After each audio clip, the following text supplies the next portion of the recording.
कहते हैं ना, कुछ नाम सिर्फ पहचान नहीं होते, वो चेतावनी होते हैं। ऐसा ही एक नाम 90 के दशक में हल्द्वानी की गलियों में गूंजा करता था। ये वो दौर था जब रात के सन्नाटे में हल्द्वानी की किसी भी गली से ऑटो की आवाज़ आती थी तो लोग अपनी खिड़कियां बंद कर लेते थे। उस ऑटो की आवाज़ का आना था कि लोग कई तरह की आशंकाओं से भर जाते थे।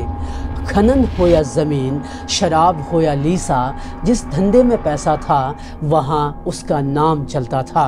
क्या नेता, क्या पुलिस, क्या आम जनता, सब उसका नाम सुनकर ही खौफ खा जाते थे। धर्म कांटे की सीढ़ियों से जैसे ही विनीत नीचे उतरा, रमेश ने 10 कदम की दूरी से गोली चला दी। गोलियों की आवाज़ आई और मेरा बेटा वहीं मंदिर के पास गिर गया। एफआईआर में दर्ज विनीत के पिता की ये लाइनें हल्द्वानी की सबसे खौफनाक शाम की गवाही देती हैं। शव पर 3 गोलियों के निशान थे, एक गोली आर पार थी। मौत ऑन द स्पॉट ही हो गई थी। रमेश को गुस्सा आया था और जब वो गुस्सा होता था लाशें गिरती थीं और इसका जीता जागता सबूत अभी पूरे हल्द्वानी ने देखा था। आरोपी रमेश चिलवाल को घटनास्थल से 2 दिन बाद गिरफ्तार किया गया। अभियुक्त के पास विदेशी माउजर गन बरामद हुई। रमेश के पास 3.8 मिलीमीटर माउजर गन थी जो उस समय सिर्फ इंटरनेशनल स्मगलर्स के पास होती थी और उस वक्त हल्द्वानी में ये इकलौती थी। हमने विनीत को उठाया, खून बहुत बह चुका था। रमेश खड़ा मुस्कुरा रहा था। एक भाई मर रहा था और एक डॉन खड़ा होकर ताकत का तमाशा देख रहा था। रमेश ने बहुत लाशें गिराई थीं, लेकिन उसके ताबूत में आखिरी कील बनी एक बहन तनुजा जोशी। आज आपको भले ही ये किसी बॉलीवुड मूवी का सीन लगे, लेकिन 90 के दशक में ये सच था। मौत के उस साए का जो उस उत्तराखंड में खासकर हल्द्वानी पर मंडरा रहा था, और उस वक्त इस डरावने साए के अंधकार का शिकार न जाने कितने मासूम बने। इस डर और साए का नाम था रमेश चिलवाल उर्फ रमेश बम्बैया।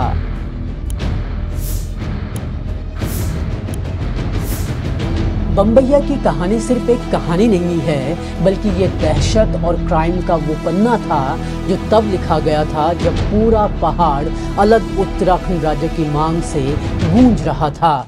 एक और पूरा उत्तराखंड अपने हक हकूकों के लिए सड़कों पर था, तो वहीं दूसरी ओर हल्द्वानी की सड़कें लगभग खाली सी थीं, और इसकी वजह थी बम्बई से लौटा एक साधारण सा ऑटो वाला। ये ऑटो वाला दिखने में साधारण ज़रूर था, लेकिन यहाँ वो खौफ का दूसरा नाम बन चुका था। इस ऑटो वाले का खौफ कितना ज़्यादा था, इसका अंदाज़ा आप इसी से लगा सकते हैं कि शहर के बड़े बड़े अफसर फाइलें दबा दिया करते थे। सिर्फ इतना ही नहीं, बम्बैया ने पुलिस से लेकर प्रकाश पांडे जैसे खूंखार गैंगस्टर की नाक में भी दम करके रखा था। पूरे हल्द्वानी में खौफ का नाम बन चुके बम्बैया का काल बनी एक बहन और उसका अपने भाई के लिए प्रेम। जी हाँ, बम्बैया के विशाल आपराधिक साम्राज्य को एक बहन के प्यार और निडरता ने नेस्त नाबूद कर दिया। ये सब हुआ कैसे, वो तो हम आपको बताएंगे ही, साथ ही जानेंगे उस डॉन की पूरी कहानी जो एक समय में हल्द्वानी में डर का दूसरा नाम बन चुका था। जानेंगे कि कैसे एक साधारण ऑटो ड्राइवर हल्द्वानी का सबसे बड़ा खनन माफिया बना, और क्या रिश्ता है रमेश चिलवाल का बम्बई से। बताएंगे कि कैसे गौला नदी और शीश महल बम्बैया का गढ़ बना। आज पेश है कहानी हल्द्वानी के सबसे खौफनाक अध्याय की। ये कहानी है रमेश बम्बैया की।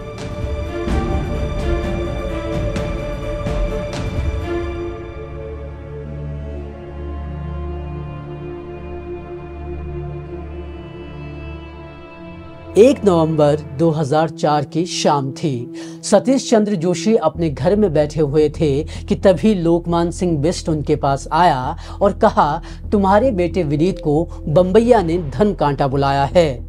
सतीश चंद्र ने अपने बेटे को लोकमान सिंह के साथ भेज तो दिया था, लेकिन वो नहीं जानते थे कि ये उनके जीवन की सबसे बड़ी गलती होने वाली थी। उस शाम को विनीत जब घर से गया तो वो कभी वापस नहीं आया, क्योंकि बम्बैया ने विनीत को कई लोगों के सामने गोलियों से भून दिया था। विनीत की इस हत्या के पीछे गौला नदी का खनन था। यही खनन था जिसकी वजह से रमेश चिलवाल बम्बैया बना था, और यही वो घटना थी जिसने बम्बैया के अंत की पटकथा लिख दी थी।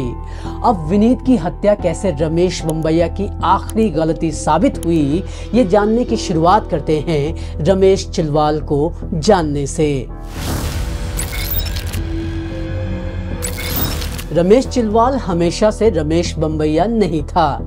ये नाम तो उसका सिर्फ इसलिए पड़ा क्योंकि वो कुछ वक्त के लिए बम्बई यानी आज के मुंबई में रहा था।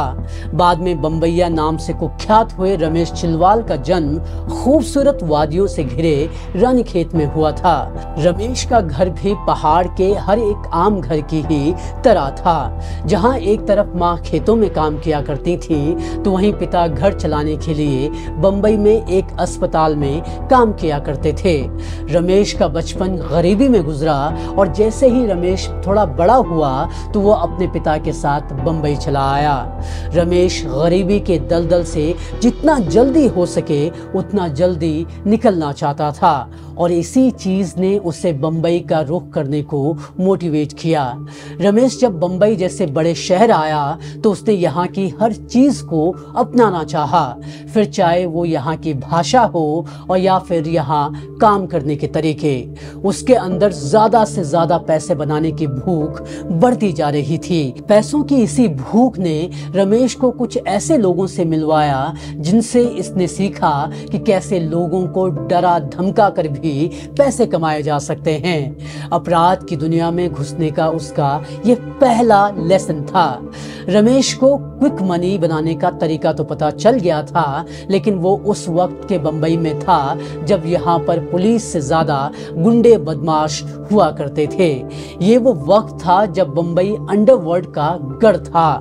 रमेश ने इन सब गुंडा बदमाशों से डरने की बजाय इनके साथ मिलकर काम करने का रास्ता चुनना बेहतर समझा।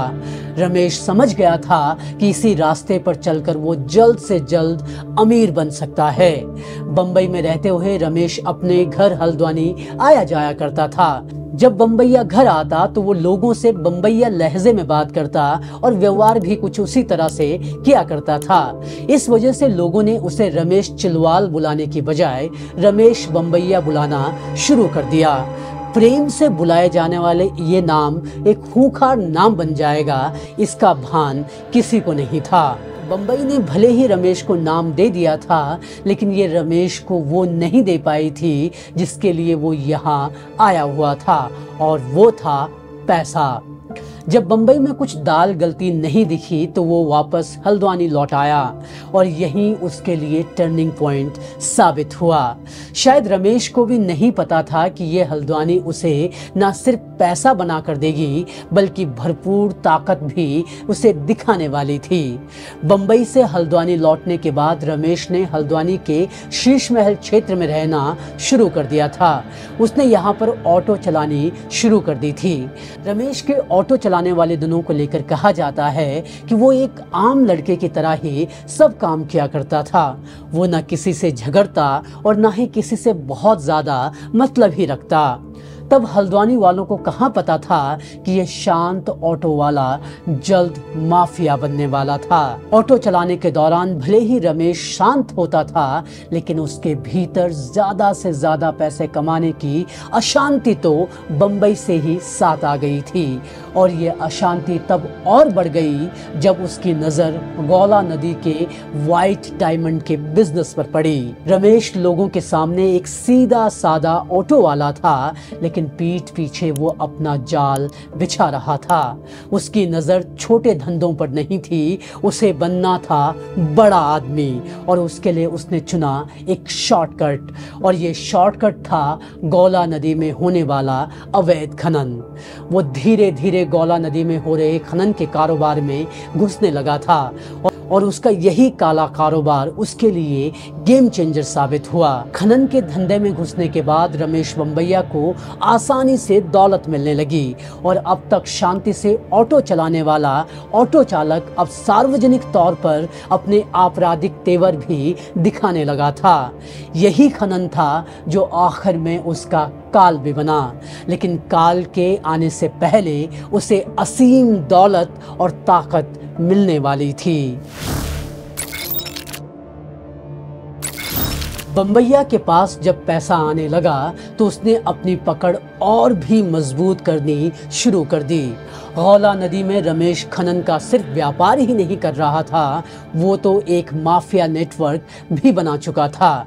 बम्बैया अपनी ताकत और नेटवर्क के जरिए गौला नदी से बेहिसाब खनन किया करता था और वो इसमें इतना अंदर घुस चुका था कि जो भी खनन और उसके बीच आता वो उसे जिंदा नहीं छोड़ता था। खनन का काम तो चल ही रहा था, लेकिन दौलत की भूख घटने की बजाय लगातार बढ़ती ही जा रही थी और इस भूख को मिटाने के लिए बम्बैया ने एक और अपराध की गली में एंट्री मारी।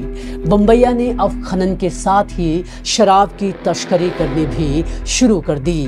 देसी शराब, नकली शराब, हर तरह की शराब की वो तस्करी किया करता था। बम्बैया का नेटवर्क इतना मजबूत हो चुका था कि उसका ये धंधा भी खूब चमकने लगा, लेकिन बम्बैया यहाँ तक ही रुकने वाला थोड़े ही था। शराब के बाद उसका ध्यान खींच लिया लीसा की तस्करी ने। पहाड़ों से मिलने वाला कीमती रेजिन, जिसका अंतर्राष्ट्रीय स्तर पर अच्छी डिमांड रहती है, उत्तराखंड के जंगलों से इसकी तस्करी की जाती थी और इससे मोटी कमाई भी हुआ करती थी। जब बम्बैया को इस धंधे के बारे में पता चला तो उसने यहाँ भी अपने कारोबार को फैलाना शुरू कर दिया। शराब के बाद उसने लीसा का भी अवैध व्यापार शुरू कर दिया था। उस दौर में कहा जाता है कि रमेश का नेटवर्क इतना फैल चुका था कि पुलिस वाले खुद उससे नजराना लेकर काम किया करते थे। वो नेताओं के साथ फोटो खिंचवाता था, जमीनों पर कब्जा करता था और वो अपना दबदबा इतना बढ़ा चुका था कि कोई भी अफसर ट्रांसफर की धमकी से डर कर चुपचाप रह जाता था। लेकिन जिन धंधों में बम्बैया घुसा हुआ था वहां उसकी तरह कई और भी लोग जुटे हुए थे और इन्हीं और लोगों में एक नाम था प्रकाश पांडे उर्फ पीपी। प्रकाश पांडे एक ताकतवर गैंगस्टर था जिसके तार छोटा राजन से लेकर दाऊद तक जुड़े हुए थे। पीपी ने देखा कि जिस धंधे में वो बादशाह बनना चाहता है, यहाँ पर कोई और अब पैठ जमाने लगा है। ताकत का ये बंटवारा पीपी को मंजूर नहीं था और वो भी अपने ही घर में। एक तरफ पीपी यहाँ सोच विचार कर रहा था तो दूसरी तरफ बम्बैया अपनी दहशत लगातार बढ़ा रहा था। बम्बैया की बढ़ती दहशत से पीपी परेशान हो रहा था और इसी परेशानी को कम करने के लिए प्रकाश पांडे ने रमेश पर गोलियां चलवा दी। दोनों की गैंगों के बीच काफी लड़ाई हुई, लेकिन इस लड़ाई में भी बम्बैया को कुछ नहीं हुआ।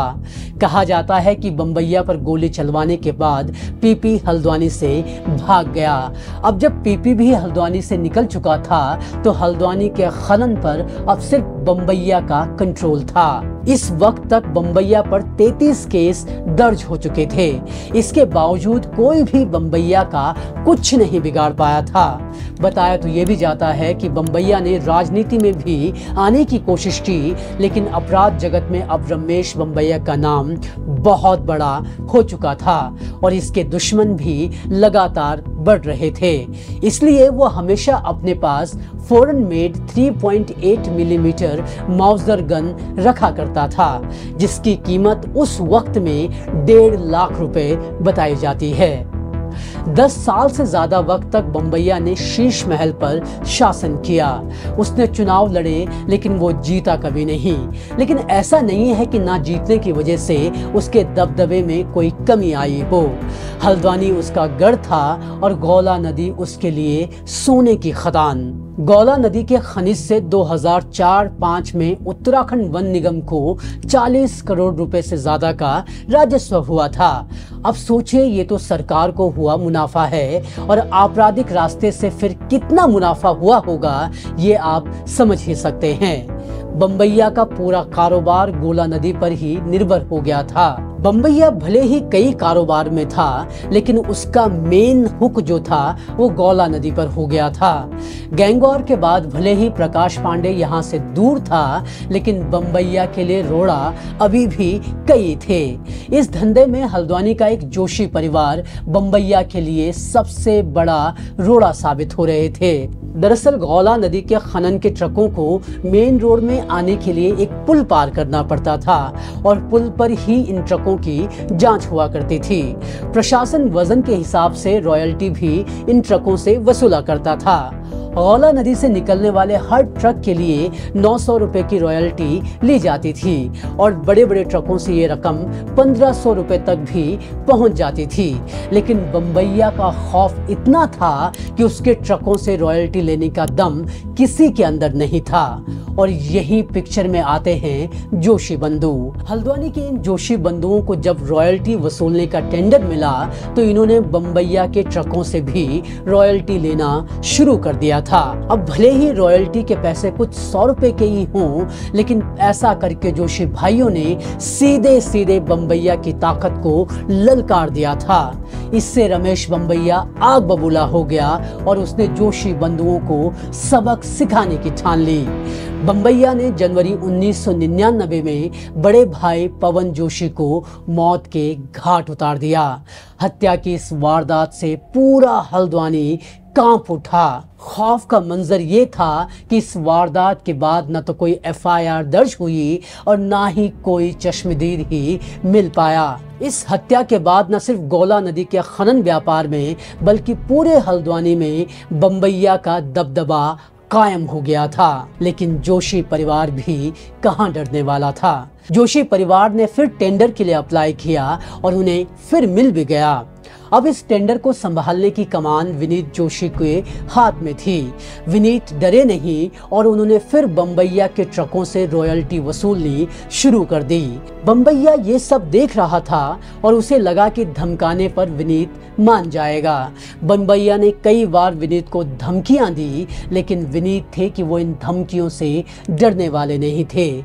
इससे बम्बैया बहुत ज्यादा तिलमिलाया हुआ था और जब विनीत नहीं माना तो इतिहास एक बार फिर खुद को दोहराने वाला था। 1 नवंबर 2004 की शाम को विनीत जोशी की हत्या कर दी गई। इस हत्या ने काठगोदाम की सड़कों पर सनसनी मचा दी। बम्बैया ने पहले विनीत को अपने धर्म कांटे पर बुलाया और जैसे ही विनीत सीढ़ियों से नीचे आया तो बम्बैया ने 10-12 कदम की दूरी से ही गोलियों से उन्हें भून दिया। विनीत मंदिर के पास गिर पड़े। यहाँ मौजूद लोगों को कुछ भी ऐसा होने की आशंका भी नहीं थी। लोग एकदम से गोली की आवाज़ सुनकर घबरा गए और घबराए हुए लोग अपनी दुकानों से, अपनी जगहों से भागने लगे। लेकिन 2 व्यक्ति दीपक शाह और नीरज जोशी ने हिम्मत दिखाई और विनीत को अस्पताल ले जाने के लिए टेम्पो तक लाए, लेकिन वो उसे नहीं बचा पाए। ये मर्डर प्लान्ड था, प्रोफेशनल था और रमेश के डर को एक बार फिर कायम करने वाला था। हल्द्वानी शहर एक बार फिर दहल चुका था। दुकानें बंद हो गईं, अफवाहें उड़ने लगी कि अब रमेश जो चाहेगा वही होगा। इस हत्या के बाद खुद बम्बैया इतना आत्मविश्वास से लबरेज हो चुका था कि वो सोचने लगा कि अब जैसा वो चाहेगा वैसा ही होगा और अब कोई भी उसके खिलाफ जाने की हिम्मत नहीं करेगा। लेकिन कहते हैं ना, हर बुरी चीज का अंत होता है और यही रमेश बम्बैया के साथ भी होने वाला था। बम्बैया एक तरफ कॉन्फिडेंस से लबरेज था, सबको भी यही लग रहा था कि रमेश बम्बैया को कोई हाथ भी नहीं लगा पाएगा। लेकिन यहाँ कहानी में बड़ा ट्विस्ट आता है और रमेश बम्बैया के खौफ के धंधे को चुनौती देती है एक बहन, वो बहन जो बम्बैया का काल बन जाती है। विनीत जोशी हत्याकांड के बाद पूरा हल्द्वानी सहमा जरूर था, लेकिन अब लोग इस दादागिरी से आजिज आ चुके थे। लोगों के अंदर अब बम्बैया के खिलाफ विद्रोह करने की आग जलने लगी थी। हल्द्वानी में लोग जगह जगह बम्बैया के खिलाफ विरोध प्रदर्शन करने लगे। एक तरफ लोग बम्बैया का मुकाबला करने के लिए तैयार हो रहे थे, तो दूसरी तरफ दिवंगत विनीत की बहन तनुजा जोशी ने तय कर लिया था कि वो अपने भाइयों को इंसाफ दिलाकर मानेंगी, चाहे फिर इसके लिए उन्हें अपनी ही जान क्यों न गंवानी पड़े। तनुजा ने अपने पिता सतीश चंद्र जोशी के साथ जाकर हल्द्वानी थाने में एफआईआर दर्ज कराई। इस रिपोर्ट में तनुजा जोशी और उनके पिता ने बताया कि रमेश चिलवाल उर्फ बम्बैया ने उनके पुत्र विनीत जोशी की दिन दहाड़े खुलेआम शीश महल में गोली मारकर हत्या कर दी है। तनुजा ने बार बार पुलिस पर दबाव बनाया और उसके बाद इस मामले में जांच शुरू हुई। जब पुलिस ने जांच शुरू की तो धीरे धीरे सबूत और गवाह मिलने लगे। तनुजा की हिम्मत देखकर इस हत्या के चश्मदीद भी अब सामने आने लगे थे। धीरे धीरे ही सही लोग अब सामने आने लगे थे और बम्बैया के गले में फंदा अब कसने लगा था। बम्बैया को भी अब भनक हो चुकी थी कि उसके लिए चीजें खराब हो रही हैं। उसने अपनी तरफ से जोर लगाना शुरू कर दिया था, लेकिन इस बार उसके बचने के सारे रास्ते खत्म होने वाले थे। पुलिस की जांच तेजी से आगे बढ़ रही थी और 27 दिसंबर 2004 को इस मर्डर में इस्तेमाल की गई रिवॉल्वर भी पुलिस ने बरामद कर ली थी और ये इस केस के लिए बहुत बड़ा एक सबूत था। तनुजा जानती थी कि अगर इस स्थिति में केस में कहीं से भी ढील दी गई तो बम्बैया बच जाएगा, इसलिए वो लगातार अपने स्तर से पुलिस पर दबाव बनाती रही, चश्मदीदों का मनोबल बढ़ाती रही ताकि वो मुकर ना जाए। और फिर 2004 के अंत तक हल्द्वानी की निचली अदालत में तनुजा की कोशिशों और पुलिस की जांच ने बम्बैया पर दोष साबित करने में कामयाबी पाई। निचली अदालत ने बम्बैया को हत्या के लिए उम्र कैद, आर्म्स एक्ट के तहत और आपराधिक गतिविधियों के लिए 10 और 7 साल की सजा सुनाई। निचली अदालत के फैसले को बम्बैया में हाई कोर्ट ने चैलेंज भी किया। धीरे धीरे कई लोग तनुजा का साथ छोड़ने लगे थे, लेकिन वो लगातार लड़ रही थी और जो संभव सहयोग हो सके वो पुलिस को पहुंचा भी रही थी। और इस तरह आखिरकार 2006 में हाई कोर्ट ने भी फैसला सुना दिया। हाई कोर्ट ने भी रमेश बम्बैया को दोषी माना और उसे उम्र कैद की सजा सुना दी। सिर्फ यही नहीं, गैंगस्टर एक्ट के तहत भारी जुर्माना भी लगाया गया और इस तरह एक बहन का प्यार बम्बैया के खौफ पर भारी पड़ गया और जोशी बंधुओं को इंसाफ मिला। खैर, बम्बैया को जेल तो हुई, लेकिन जेल जाने के 8 साल बाद ही उसकी मौत हो गई और इस तरह हल्द्वानी की सड़कों से लेकर गौला नदी के खनन तक अपना पैर पसारने वाला बम्बैया का चैप्टर खत्म हो गया। कई लोग कहते हैं कि उसकी मौत कैंसर से हुई और कई लोग मानते हैं कि किसी दुश्मन ने उसे जेल के अंदर ही मार दिया था। उत्तराखंड में सिर्फ बम्बैया ही नहीं बल्कि कई और गैंगस्टर भी हुए हैं और इन्हीं गैंगस्टर्स में से एक नाम आता है पीपी का। पीपी यानी प्रकाश पांडे। अब उत्तराखंड का प्रकाश पांडे कैसे छोटा राजन तक पहुंचा, कैसे पीपी ने अपराध जगत में अपना नाम बनाया, उसकी हर एक डिटेल मौजूद है हमारी इस रिपोर्ट में। ज़रूर देखें और ज़रूर बताएं कि आपको हमारी ये प्रस्तुति कैसी लगी। कोई सवाल या सुझाव हो तो ज़रूर बताएं और इसके साथ ही हमारे चैनल को लाइक, शेयर और सब्सक्राइब करना ना भूलें। धन्यवाद।